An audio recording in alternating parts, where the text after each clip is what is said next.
Can you go check and make sure? Yeah. Totally. That's far enough back that it shouldn't be a problem. Oh yeah, it's good. Sweet. Perfect.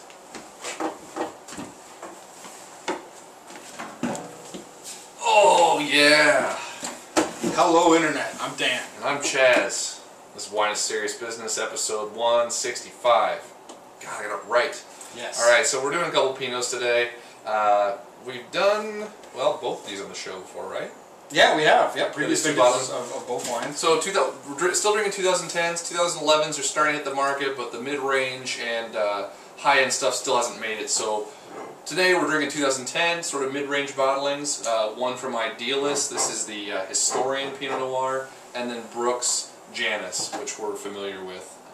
But yeah. And both of these have been on the market for a little while. Just we've been waiting to get them into a show, and today's the day. We're going to start out with Idealist first. Yeah, when we were checking them for cork. I guess this one seemed a little bit lighter, but this is made by John Lyon. Real nice guy. I've chatted with him a little bit before, and just saw this at the store. And I'm like, oh, I wonder how the 2010s are doing. This one's all Yamhill Carlton fruit. So not about Vineyard Decimate, but just right. All right, But AVA does them all. Oh, I see that. Oh, I see fruit. All right. Yeah. Mm.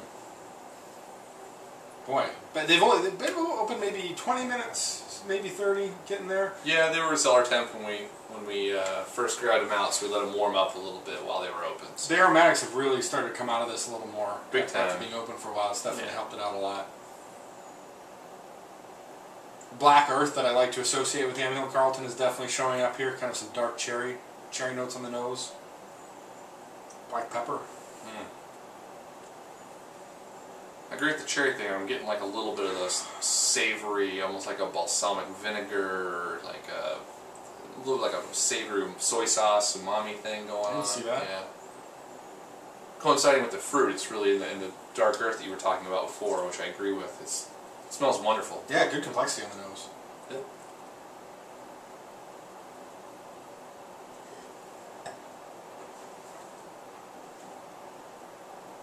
Boy, that's delicious. Wow. Yeah, wonderful. Really nice, clear fruit on this.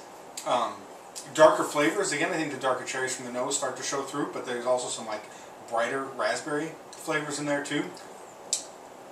Good acidity right down the middle. Yeah, the acidity here is really nice. Like it's really, really balanced to the fruit, and it provides almost like a ruby red grapefruit sort of thing going on. Oh yeah. Once you swallow it, right? Like it's got the cherries, and then you, man, it's wonderful. And even a little bit of like the bitterness from like the pit or from like the side of the peel, right? Yeah, scraping the grapefruit out a little bit, like yeah. And the fruit hangs on a long time in the finish. I mean, it's got a good 10 seconds, not like terribly long, and it's not heavy, right? Like it's just delicate and it's there, and it's providing you with enough time to sort of think about it, which is really nice. So it's got a nice like feeling of juiciness in the mid palate. It's not really explosive. Fresh juice, yeah, freshness, yeah. A little bit mouth-watering, and just it's just an enjoyable sensation. I really like that. But lighter bodied, I would say, like in the middle to light bodied spectrum. Very like, I don't even detect oak on this hardly at all. Right? I get a little bit. A little bit, okay. So not much. For me, the fruit is playing pretty much. It's all I experience for me, and then along with it, there's a little bit of earthy component, a little bit like there's a little bit of tannins are providing a little something there, but just fresh, easy to drink, a juicy mid palate that leads to a long fruity finish. And really nice, and represents the vintage really well. This is a very delicious 2010 wine. So. It's a good point. And I think he says a little bit of something to that effect on the back too. That the Historian wine is meant to represent the vintage. And I remember when we had the 2009, it was a little hotter, like definitely a bigger wine. And this really is not. So like same winemaker, same AVA, and definitely an entirely different character in the bottle. Totally, absolutely, and very delicious. Really well done. 90 plus for me. I like it quite a bit. So. Wow, he does. Yeah. I think it's really good. Yeah. It's delicious. 88 points for me. That's where I was at before. I guess I'm gonna stay with that. But still, very solid, and yeah, and if you see it around, check it out, right? Another local guy doing good things. So I like it. On to the Brooks. Brooks Janus. So these are sure. Pretty good friends of ours, located in Eel Amity. Big fan of their Riesling program, but they also make some really good Pinot Noirs too.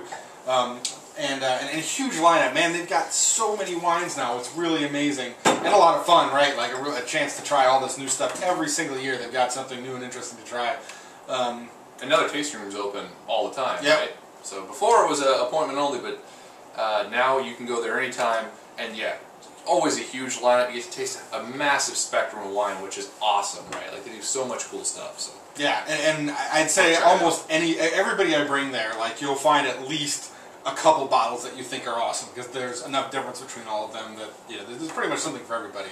But the Janus has been kind of a long running Pinot Noir for them. It's their mid-range one, right? It's a step up from the extra $25-ish dollars. About 30. Okay, about 30. Okay. 30. But consistently solid. And something I've noticed consistently about it was that it's usually best to me right before it goes off the shelves and the next vintage comes out. Like I usually like it better after it's been in bottles for a little while. This one really caught my attention because when I was tasting it at the tasting room, I'm like, wow, I like this right away. So I tried it a couple times. I'm like, yeah, we should get this on the show and talk about it. So. All right. Well. Lots going on in the nose here too. A lot of floral character coming up out of the glass here, I think. Kind of reminding me of violets, or maybe what I think violets would smell like. I don't really know, but I mean, it's got like the red tea sort of potpourri dish, like the dried roses sort of thing going on in the nose. Definitely a lighter style of nose than this is, right? There's not so much of the heaviness or the earthiness going on here. It's right. A lot, really bright cherries and like the components I just talked about. And that's really it. A little bit of stemminess too going on in the nose. But yeah, it smells wonderful.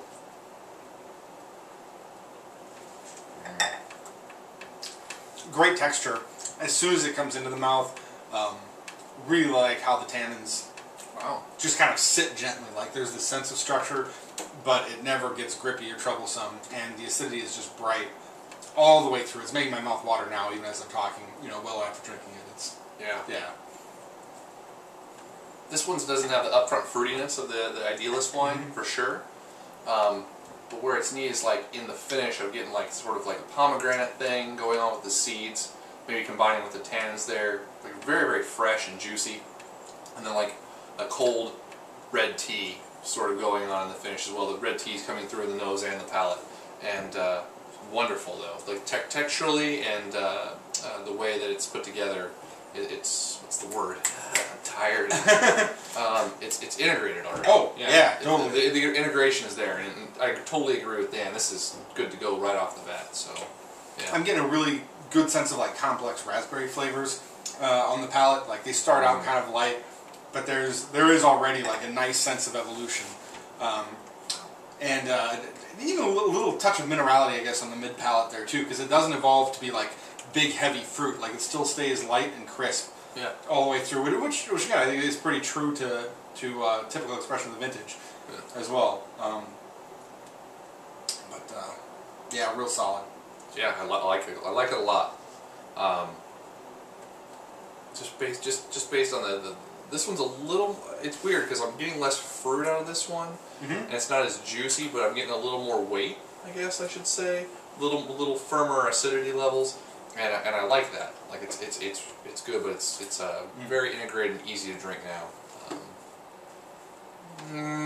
Hard one to score for me because I like it for different reasons from the Idealist, but I like this one equally as much. I'm gonna go 90 points on this. But that's I would say almost every year. Brooks either places 89 or 90 points for me when I rate it on Cellar Tracker or the Janus. Yeah, the Janus bottling, because it's always consistent.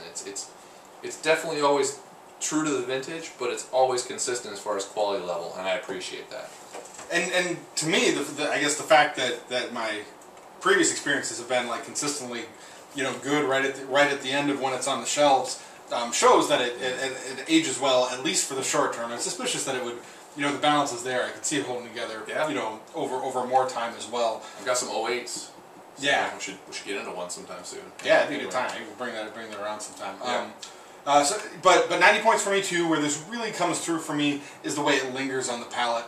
Every sip that I've had, I'm getting kind of a new and interesting expression of that raspberry fruit after I swallow. It's delicious. Kind of giving me something to think about, and just kind of like the little echoes of flavor bouncing around that. That really catch my attention. I guess even in like a smaller tasting format like this. So.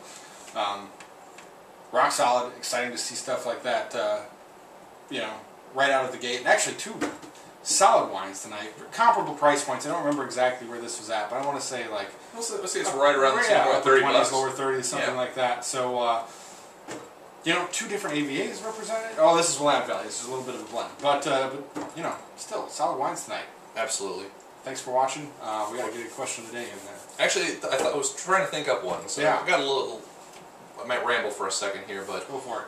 So 2010, 2010 was a light vintage. 2007 was a light vintage, and 2007 got a lot of poor press from the media as far as it's got a lot of rain, the fruit wasn't good, and a lot of the wines were tough on release, light-bodied, and they really came out to please now. Like 2007s are drinking really well now. Yeah, had a couple recently that have just been really good.